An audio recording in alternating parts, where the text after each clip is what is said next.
ආයිබෝවන් මිත්‍රවරුනි. අද අපි ඔරුවයි බෙරම් කියන රසවත් කතාවට සමන් දෙන්න යනවා. දවසක් ලස්සන සන්ධ්‍යාවක මහලු මිනිසෙක් ගමක් හරහා ඇවිදිමින් සිටියා. සන්ධ්‍යාවේ චමත්කාරයේ තවත් වැඩි කිරීමට ගෙයක් ඇතුලෙන් මිහිරි ගීතයක් ආවා. මහලු මිනිසා චලනය වී පාරේ සිටගෙන ගීතයේ අවසන් වනතුරු සවන් දුන්නා. ඉන්පසු ඔහු නිවසට ගොස් ඇතුළත බැලුවා. ගායකයා කුඩා දරියක්. ඔහු ඇයට ආදරෙන් තට්ටු කර තෑග්ගක් ලෙස රොන් කාසියක් දුන්නා.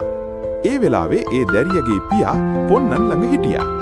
අපේ දුව රන් කාසියක් ගායනා කළා කියලා ඔහු සතුටු වුණා.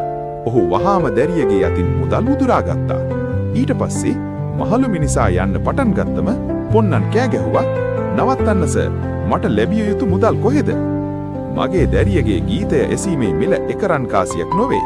මම ඒ 10ක් කරන්නම්. ඉතිරිය ඉක්මනින් පහලට දමන්න." ඔහු කිරුවා. "මෙන්න බලන්න නාකියා. මගේ කෙල්ලගේ සින්දුව අහන එකේ මිල 10යි.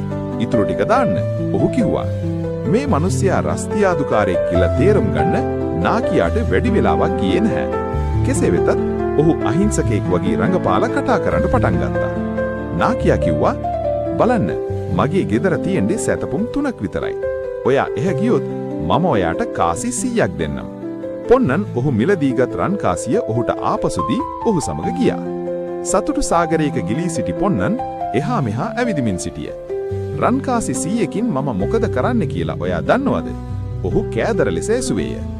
කෑදරම විශාල පාඩුවකට, මහත් ආශාවකට, අනතුරකට හේතු විය හැකි බවට පොන්නන් සාක්ෂිකරුවෙකි. ඊළඟ කතාවෙන් නැවත හමු වෙමු.